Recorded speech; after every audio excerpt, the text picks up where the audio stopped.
Hey everyone, Elizabeth here. The Last Laugh delivers stories that leave you speechless. If you're here for it, hit subscribe and let's go. I got engaged on a Tuesday. By Saturday, my wedding was no longer mine. Let me back up. My name is Claire Hoffman, and I've spent 29 years being the practical one in my family. My older sister Brooklyn was the golden child, prettier, more charming, blessed with the kind of effortless charisma that made people gravitate toward her. I was the responsible one who got good grades, worked 2 jobs through college, and never caused problems. When Marcus proposed to me on April 15th with his grandmother's ring, I called my parents immediately. Mom answered on the 3rd ring. Claire, honey, what's wrong? Nothing's wrong. I'm engaged. I could hear the joy in my own voice, bubbling up like champagne. There was a pause. Engaged? To Marcus? Yes, to Marcus. We've been dating for 4 years, Mom. Oh. Well. That's wonderful, sweetheart. Her tone suggested it was anything but wonderful. Have you set a date? October 12th. It's a Saturday, and the weather should be perfect. Marcus and I already checked, Riverside Manor has availability. October 12th, she repeated. That's only 6 months away. Are you sure you can plan a wedding that quickly? We want something simple.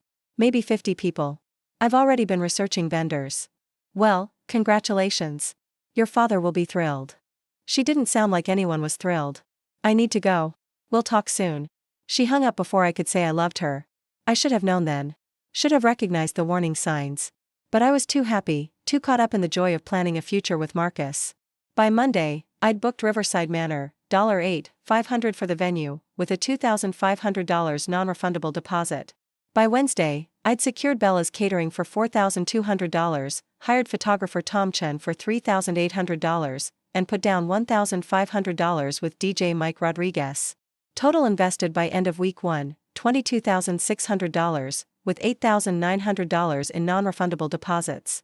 I was at work the following Tuesday when Brooklyn called. We weren't particularly close, she'd moved to California after college and only came home for holidays, but we texted occasionally. Claire, Mom told me your news. Engaged. That's so exciting. Thanks, Brooke.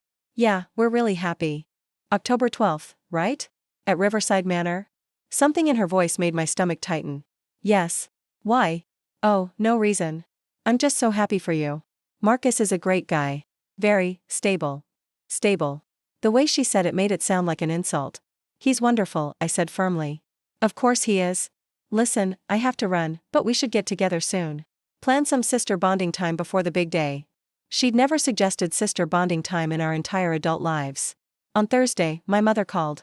Claire, we need to talk about your wedding. Okay. What about it? Well, your father and I have been discussing it, and we think October might be too soon. You're rushing into this. Mom, Marcus and I have been together for 4 years. We're not rushing. Still, maybe you should wait. Spring weddings are lovely. April or May next year. We want October 12th. Everything's already booked. You can cancel, she said, as if it were the simplest thing in the world. I'm sure they'll refund your deposits. Most of them are non-refundable, Mom. I've already spent nearly $9,000 in deposits alone. Silence.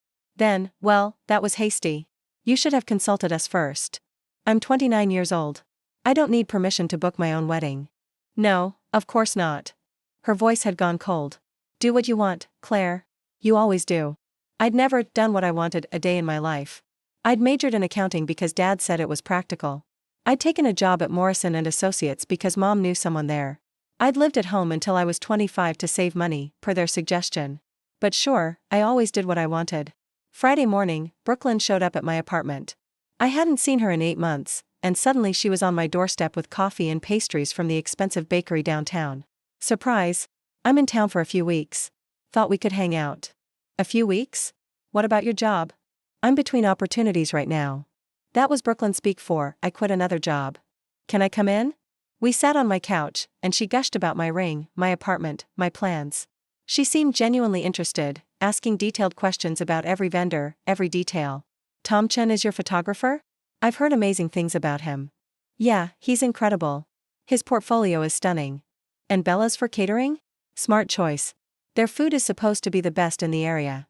I felt myself warming up. Maybe this was genuine. Maybe Brooklyn really did want to bond. So, she said casually, stirring her latte. October 12th. That's really soon. 6 months. It's tight, but manageable.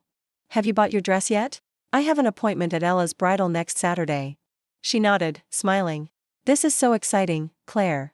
You deserve this. That should have been my second warning. Brooklyn never said anyone else deserved anything. Saturday morning, I woke up to 17 missed calls from my mother. 17. I called her back immediately. Mom? What's wrong? Is everyone okay? Claire, we need you to come to the house. Now. It's important. What happened? Just come. Please. I threw on jeans and drove to my parents' house, my heart pounding. Dad's car was in the driveway. So was Brooklyn's rental. They were all in the living room when I walked in. Mom, Dad, and Brooklyn sitting together on the couch like a united front. Brooklyn looked radiant, her eyes sparkling. Sit down, honey, Mom said. What's going on? Well, we have some news. Mom glanced at Brooklyn, who held up her left hand. There was a ring on her finger. A massive diamond solitaire that caught the light like a disco ball. I'm engaged. Brooklyn squealed. My first thought was genuine happiness. My sister was engaged. That was good news. Congratulations. That's wonderful. Who's the lucky guy? Chad Montgomery. We've been dating for 3 months. He proposed last night. 3 months. She'd been dating someone for 3 months, and I hadn't even known about it. Wow. That's fast. When you know, Brooklyn said, beaming. Well, congratulations to both of you. I looked around at my parents. Is this why you called me over? You could have just told me on the phone. Mom and Dad exchanged a look. There's more, Dad said. Brooklyn and Chad want to get married soon. Okay. When?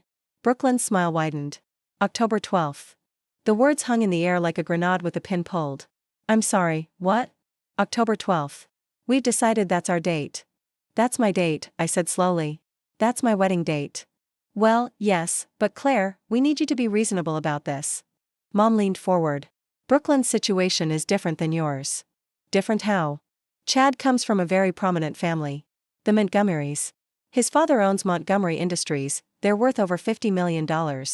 This wedding needs to be special. It needs to make the right impression. I stared at my mother. And my wedding doesn't need to be special? Of course it does, sweetie. But you and Marcus are young. You have time. Brooklyn needs to secure this relationship. Secure. Like Chad was a business deal, not a person. You want me to change my wedding date so Brooklyn can have mine? We're not asking, Brooklyn said, and her voice had lost all its warmth. We're telling you. We're using your date. Find another. I have $22,600 in vendor contracts for that date. $8,900 of that is non-refundable deposits. Dad waved his hand dismissively. You can get most of that back. Talk to the vendors. Explain the situation. The situation being that my family wants to give my wedding to my sister? Don't be dramatic, Mom snapped. This is about family. Brooklyn needs our support right now. The Montgomerys expect a certain level of presentation. They've offered to help with costs, but they want the wedding this year. October 12th is perfect. It's perfect because I already did all the work. My voice rose. I found the venue. I vetted the vendors. I negotiated the contracts. And now you want to just transfer everything to Brooklyn? The vendors will work with whoever books them, Brooklyn said coolly. I'm sure they won't care who the bride is, as long as they get paid. And trust me, Chad's family will pay significantly more than whatever you were planning. I looked at my father. Dad? You're okay with this? He wouldn't meet my eyes. Your mother's right, Claire. This is an important opportunity for Brooklyn. For our whole family. The Montgomery connection could be very valuable. Your wedding will happen. Just pick a different date. My wedding will happen, I repeated numbly. Spring is lovely, Mom said brightly, as if this were all settled. April or May next year. You'll have even more time to plan. I stood up. My legs felt shaky, but I managed to stay upright. No. No? Brooklyn's eyes narrowed. No. October 12th is my date. My vendors. My wedding.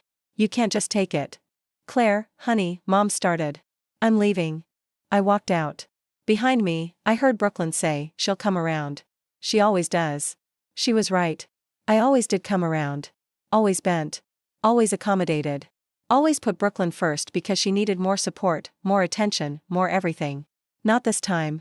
I drove home and spent the weekend researching. Reading contracts. Making phone calls. By Monday morning, I knew exactly what I needed to do. I called each vendor personally. Hi, Tom? This is Claire Hoffman. I need to cancel my October 12th wedding. Oh no. I'm so sorry. Did something happen with your fiancé? Nothing like that. Just a change of plans. I'll forfeit the deposit, of course. Are you sure? We could reschedule. I'm sure. But Tom, I need to tell you something. My sister may try to book October 12th, possibly under my parents' names. She's planning to use my original vendor list. Silence. Then, your sister is trying to take over your wedding? That's exactly what's happening. Jesus. That's. He paused. Claire, I need to be honest with you. The contract is in your name. I can't just transfer services to someone else. That would require a completely new contract, new consultation, new everything. And honestly? After hearing this, I wouldn't want to work with your family anyway. I understand. I just wanted to give you a heads up. I had similar conversations with the caterer, the DJ, the florist, and Riverside Manor's event coordinator. Every single vendor said the same thing: the contract was with me. Services were non-transferable. They'd need to start from scratch with any new client, and after hearing about my family's behavior, most of them suddenly had scheduling conflicts. For October 12th, Bella from Bella's Catering was particularly direct. Honey, I've been in this business for 20 years. I've seen every kind of family drama. What your people are doing? That's lower than low. I wouldn't cater their wedding for double my rate. I called my parents on Tuesday. I've canceled everything, I told Mom. Oh, good. I knew you'd be reasonable. Now Brooklyn can contact the vendors and, Mom, listen to me. I canceled everything. The contracts are void. The vendors won't work with Brooklyn. What? Why not? Because the contracts were in my name, for my wedding. The vendors can't just transfer services to a different bride. Brooklyn will have to book her own vendors. But she can use the same companies, surely. No. They all told me they're unavailable for October 12th now. Claire, this is ridiculous. You're sabotaging your sister's wedding out of spite. I'm not sabotaging anything. I simply canceled my own wedding and forfeited my deposits. What Brooklyn does now is her problem, not mine. Your father paid for some of those deposits. That was news to me. He did? The venue. He gave you $2,500 for the venue deposit. That was a gift. Then he lost $2,500. Maybe he should have asked me before giving my wedding away. I hung up. Over the next month, Brooklyn called me 14 times. I didn't answer. She left increasingly frantic voicemails. Claire, this is ridiculous. Just give me the vendor contact information. Fine, I got the vendor info from Mom. But they're all saying they're booked? What did you tell them? You told them not to work with me? That's psychotic. Mom says you're being a selfish bitch. Call me back. I blocked her number after that one. Marcus, to his credit, was supportive. Your family is insane, he said when I told him everything. We'll plan a new wedding. Smaller. Just people who actually love us. I'm sorry you're caught up in this. Claire, I'd marry you at City Hall tomorrow. The wedding doesn't matter. You do.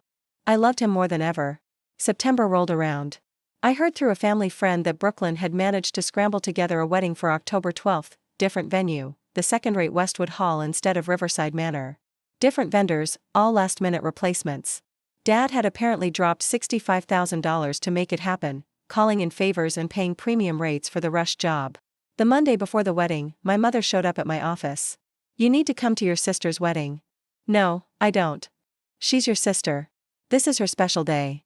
She stole my special day, Mom. Or tried to. We gave her your date because she needed it more. Why can't you understand that? I understand perfectly. Brooklyn needed something, so everyone else had to sacrifice. That's how our family has always worked.